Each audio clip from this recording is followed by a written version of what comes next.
I learned about abbreviation and expiration dates. I learned about time. I learned that I needed to abbreviate my name, that I could no longer use my two last names. I learned that my middle name became a letter. I learned to abbreviate my days so that I can fit it in the amount of minutes of the phone card purchased that day. The conversations with my mother no longer ended with a bendición, mami, but with a queda, un minuto. And you'll be surprised how much you can fit in un minuto, because I remember having those tough conversations. It's like the operator was an expert in apprehension. She would come up to release the tension with a queda un minuto. That announcement at times was the worst, and many times was the best. It came in carrying so much grace, and I was thankful. I learned to abbreviate my years so that I can fit it in a school summer vacation. And I remember mommy going over lessons and conversations while both of us are trying to catch up on physical affection, while I try to explain to mommy that I can only make a demonstration of my vocabulary inflation in English because my Spanish was exactly how it was when I left. I confessed to mommy that while being here, Spanish I neglect, how important it was for my English to be at its best because mommy, even the Latino children solamente hablan inglés among them. I remember picking up a bunch of ahas, and yes, like a new language, to complete sentences, make transitions, and even answer questions. I was aware that my English vocabulary had a strict limitation, but now being back, it seemed like my Spanish was suffering the same imperfection. I didn't realize how weak I was in my self-expression in one language, my birth language, the one that I did know. It was the other language that I was learning. I realized I was unable to communicate well, not just with mommy, but with mis abuelas, mis tíos, mis padrinos, y mis primos.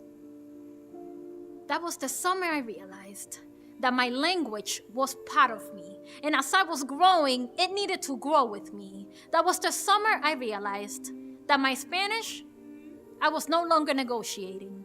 That the skill being developed was not trading, but the ability of translating, and that was a gift. Although many times I felt like a curse whenever speaking to someone that only spoke one language because certain feelings and emotions just couldn't be translated. At least my English was just not there yet. And apparently my Spanish either. So that summer, I packed the first book I ever read, El Principito, and I reread it, to then find out that it was The Little Prince, and in fact, my version was translated. I was amazed.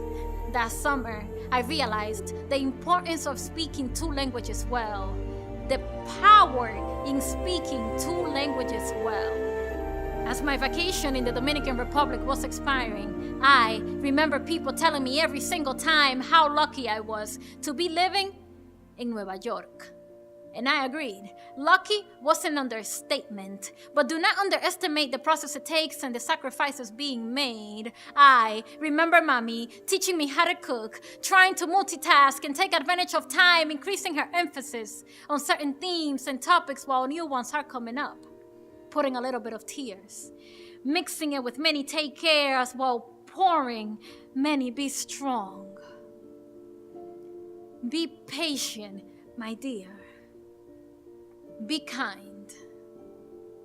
Always be courteous, mi hija. She tops it with a very solid, remember to pray. No matter the circumstances, pray. Make sure the first thing you do when you wake up is pray. And during those difficult days, en esos días difíciles, cuando te sientas que ya no puedas más, háblale, pídele y rézale a Dios y a la Virgencita de Guadalupe, y no olvides también darles las gracias. During those really good days, also remember to pray. She lets all that marinate, and I'm just hypnotized by being in that space with that smell, hearing that voice, seeing that face,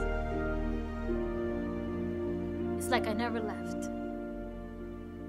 I learned to cherish time, to be thankful, and to be aware of what and who was paying for my opportunities.